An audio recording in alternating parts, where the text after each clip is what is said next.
Hey, bonjour à tous, ici le seul unique Ryu Sensei, j'espère que vous allez bien. Aujourd'hui on se retrouve pour une vidéo pré-chapitre du chapitre 1009. Pour rappel, les pré-chapitres sont des vidéos qui précèdent un chapitre. On parle donc du prochain chapitre par rapport à ce qu'on a eu dans le précédent, mais on parle également de la suite de l'arc et de l'œuvre dans sa globalité. Le chapitre précédent a été marqué par deux gros événements. Le fait que l'on a appris que ce Oden est en réalité un dessin de Kanjuro, et le fait que l'on ait enfin vu la véritable forme hybride du roi des bêtes. Dans un premier temps, je vais rapidement revenir sur le cas d'Oden, et dans un second temps qui sera plus long, on va parler concrètement de l'affrontement final de Luffy contre Kaido, mais pas que, parce qu'on va également parler de Zoro, de l'eau, tout ça. Moins 12% de réduction avec le code Luffy dans mon Monkey D Store, regardez-moi ça, c'est magnifique. Vous pouvez retrouver la collection Onigashima, mais également la collection Yonko, avec Barbe Blanche, Kaido, Shanks, tout ça.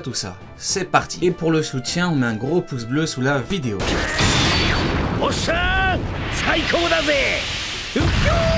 Comme on l'a vu ensemble la semaine dernière dans ma vidéo pré-chapitre, il y avait beaucoup trop de possibilités quant au retour d'Oden. Le problème c'est que pour chaque grosse possibilité, il y avait un ou plusieurs gros inconvénients. Si ça avait réellement été Oden, le plus gros problème aurait été son niveau de puissance, parce que comme je vous l'ai clairement prouvé, il a le niveau d'empereur. Si ça avait été un dessin de Kanjuro, on aurait eu un gros pétard mouillé parce qu'au final, on aurait eu une grosse attente pour un dessin. Du coup, trêve de suspense, il s'avère que monsieur Eiichiro Oda a décidé que ce ne soit qu'un dessin, au risque que beaucoup de fans considèrent ce choix comme étant moyen, voire douteux. Je comprends ce choix parce que dans tous les cas, c'était très compliqué. Ramener le vrai Oden et le faire combattre alors que d'après Kaido, il est dans le top 6 des êtres les plus puissants au monde, ça aurait été beaucoup trop compliqué. Il aurait suffi qu'il fasse le ménage comme jamais en allumant tout le monde, puis il serait monté sur le toit. Le but c'est quand même que chaque Mugiwara ait son vrai combat intense et qu'il gagne. Le but c'est pas qu'on ait un homme aussi puissant et dangereux qui fasse le ménage dans le plus grand des calmes. Ce qui me permet d'enchaîner avec la fin de la scène avec Kanjuro parce que Jack la sécheresse est revenu. Il est revenu et il est bel et bien déterminé à allumer les fourreaux rouges. Ce qui est vraiment intéressant c'est que Jack est déterminé à tous se les faire alors qu'ils ont un très bon niveau. Alors effectivement ils sont certes blessés, mais lui est également blessé. Du coup les deux questions à se poser c'est est-ce que Jack les sous-estime et est-ce que Jack a un excès de confiance. Moi je pense que Jack souffre d'un très grand manque de crédibilité de la part des fans de l'œuvre. En effet il est souvent qualifié de victime, de pirate faible, voire carrément de fraude. Moi ce que j'ai à dire par rapport à ça c'est que je connais la principale raison. En fait le problème c'est un manque de palmarès et le fait qu'il ait subi beaucoup de défaites. Par contre je pense que son problème est identique au problème Sanji. En effet pour celles et ceux qui ont vu ma vidéo pré-chapitre 1006, je parlais du cas de Sanji et je disais qu'après l'avoir analysé, je me suis rendu compte que son plus gros problème depuis l'ellipse, c'est qu'il n'a pas combattu les bons adversaires parce qu'il n'est pas tombé sur les bons adversaires. Il est tombé sur Vergo avec un très bon acquis de l'armement alors que ce n'est pas son point fort, puis il est carrément tombé sur un boss d'arc alors que le boss d'arc en question, donc Doflamingo, a dû tomber contre un Gear 4 pour perdre. Pour Jack c'est pareil parce qu'il est tombé sur Zunesha ou encore Fujitora et Sengoku à distance, alors que Jack est un combattant au corps à corps. Du coup les différentes défaites de Jack ne sont pas véritablement à prendre en compte. Par contre, ce que l'on sait de Jack, c'est que Jack est un troisième commandant et que de par ce poste, il a un énorme niveau de puissance. Concrètement, on l'a toujours vu ensemble, il n'existe pas d'énormes différences de niveau entre chaque pirate ayant le même poste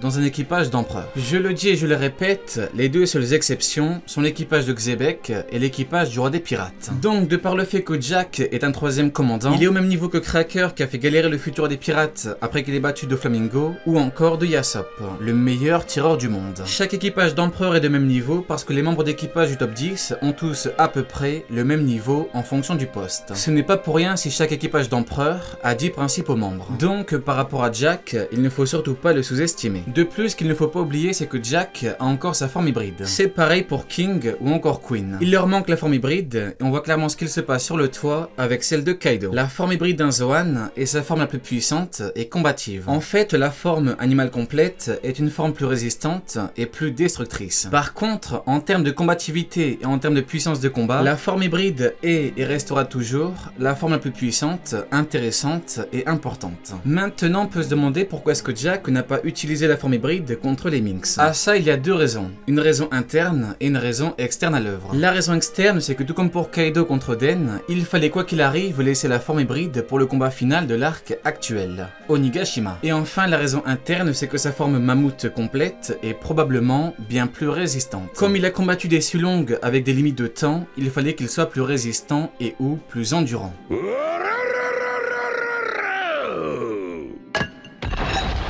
Passons maintenant à ce qu'il se passe sur le toit parce que c'est vraiment très intéressant et parce que ça dit clairement ce qu'il va se passer dans quelques chapitres. Tout d'abord, Luffy a dit quelque chose de très intéressant. Ça leur fait quelque chose. Je leur rentre dedans tellement fort, comment pourrait-il ne subir aucun dégât? Là, ce qu'on a, c'est une affirmation suivie d'une interrogation. Dans la première moitié de la phrase, le futur des pirates affirme que les coups font quelque chose. Ici, c'est lié à deux choses. L'utilisation de l'éveil du haki de l'armement qui touche de l'intérieur et qui est censé blesser quoi qu'il arrive. La deuxième chose, c'est que Luffy frappe très fort et quand il le dit, il le fait. Rappelez-vous du gros chaos sur Doflamingo qu'il avait annoncé. Dans la seconde moitié de phrase, Luffy parle clairement de deux des très gros points forts des empereurs. Des haki surdéveloppés et des résistances hors normes. En effet, Big Mom et Kaido ont d'énormes résistances physiques. Vous pouvez les frapper très fort, mais ça restera très compliqué de leur faire des dégâts. Le truc, c'est qu'ils combinent cela avec des haki surdéveloppés, ce qui augmente encore plus la résistance. En fait, Luffy a réussi à faire mal à Kaido en forme normale, mais avec une attaque mythologique. En réalité, c'est très simple, pour lui faire mal, il faut qu'il attaque au minimum avec une attaque mythologique. Comme on l'a vu ensemble, là où Zoro utilise des techniques démoniaques parce que la puissance est supérieure, Luffy utilise des attaques mythologiques parce que la puissance est supérieure. La puissance est supérieure parce qu'elle utilise l'éveil du haki de l'armement. Et d'ailleurs, comme on l'a vu ensemble, Monsieur Eiichiro Oda est vraiment très fort parce qu'il arrive à faire une quadruple référence en utilisant une même couleur et une évolution du Red Hawk,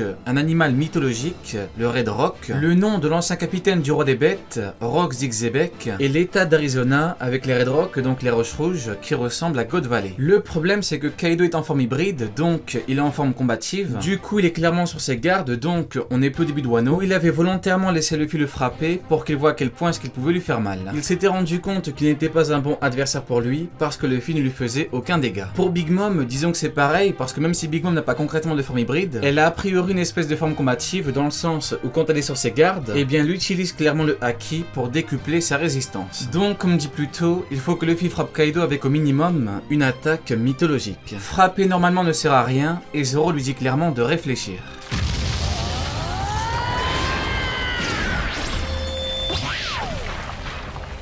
En fin de chapitre, on a deux informations qui en disent très long sur la suite de l'affrontement. En fait, le roi des bêtes dit « Cette lueur dans tes yeux ne meurt jamais », tandis que le narrateur dit « Des regards qui s'écharpent ». La phrase de Kaido et la phrase du narrateur se rejoignent et entrent en parfaite adéquation pour affirmer quelque chose. Kaido et Luffy commencent de plus en plus à se respecter en tant que combattants. Les idéaux de Luffy répugnent Kaido et vice versa parce que les idéaux de Kaido répugnent Luffy. Par contre, en tant que combattants, ils peuvent se respecter énormément et ça c'est clairement ce qui est mis en avant à la fin du chapitre. Ça me rappelle un peu l'affrontement Luffy contre Katakuri parce que les deux hommes étaient opposés à 100%. Luffy veut devenir le roi des pirates, c'est entre guillemets un bon pirate. Il a directement attaqué la famille de Katakuri et il veut carrément s'en prendre à sa mère. De son côté, Katakuri devait protéger toute sa famille parce que Katakuri est justement le garant de leur protection. Big Mom lui étant supérieure, elle n'a pas réellement besoin de sa protection. Par contre, par rapport au reste de la famille, il doit les protéger, c'est comme ça. Encore une fois, Katakuri est le garant de leur protection. Par contre, avec Luffy en tant que combattant, ils se sont beaucoup respectés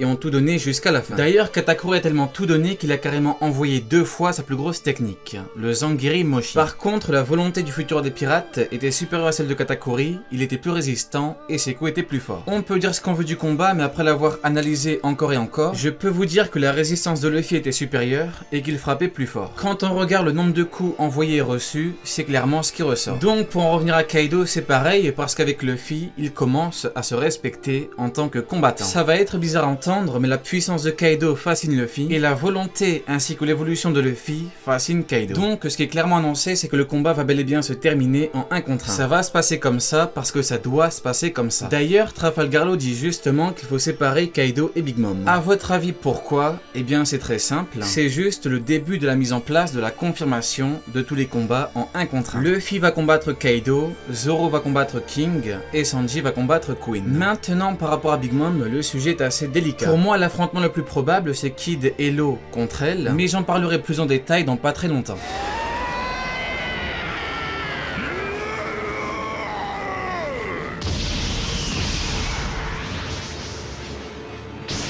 Dans la fin du chapitre, on a clairement vu que Zoro combat avec Enma, et c'est tout sauf anodin. En fait, Monsieur Eiichiro Oda montre clairement que Zoro frappe très fort, mais que ça ne fonctionne pas. Ça, c'est clairement un moyen très subtil pour nous dire que les empereurs ne sont pas les adversaires pour Zoro. Momonosuke a clairement dit que la force physique de Luffy avait énormément diminué. Ça, c'est encore une fois un indice pour nous annoncer ce qu'il va se passer. En fait, on est dans la même situation que contre Katakuri. La force physique de Luffy avait beaucoup diminué, donc il a dû sortir un power-up avec comme optique, ça passe ou ça casse. Contre Doflamingo, Luffy avait quoi qu'il arrive le King Kong Gun pour le battre en un coup. Il l'avait clairement annoncé et c'est ce qu'il a fait. En fait, au début, Luffy estimait clairement la réelle puissance de son adversaire. Il voyait quelles étaient ses limites et à quel point est-ce qu'il pouvait frapper fort. C'est pour ça que quand il est revenu le combattre, il a battu en un coup après l'avoir annoncé. Contre Katakuri, c'est pareil parce que juste avant le Snake Man, il avait dit qu'il allait en terminer. Il l'a dit et il l'a fait parce que c'est lui le prochain roi des pirates. Luffy fait ce qu'il dit parce que Luffy sait ce qu'il peut faire avant de le dire. D'ici quelques chapitres, il va clairement annoncer une victoire en 1 contre 1 contre Kaido et il le battra en 1 contre 1. Vous ne pourrez pas dire que je ne vous ai pas prévenu. Monkey D. Luffy nouvelle forme contre Kaido puissance max. Allez, Diane, tu n'auras pas regardé ma vidéo pour rien.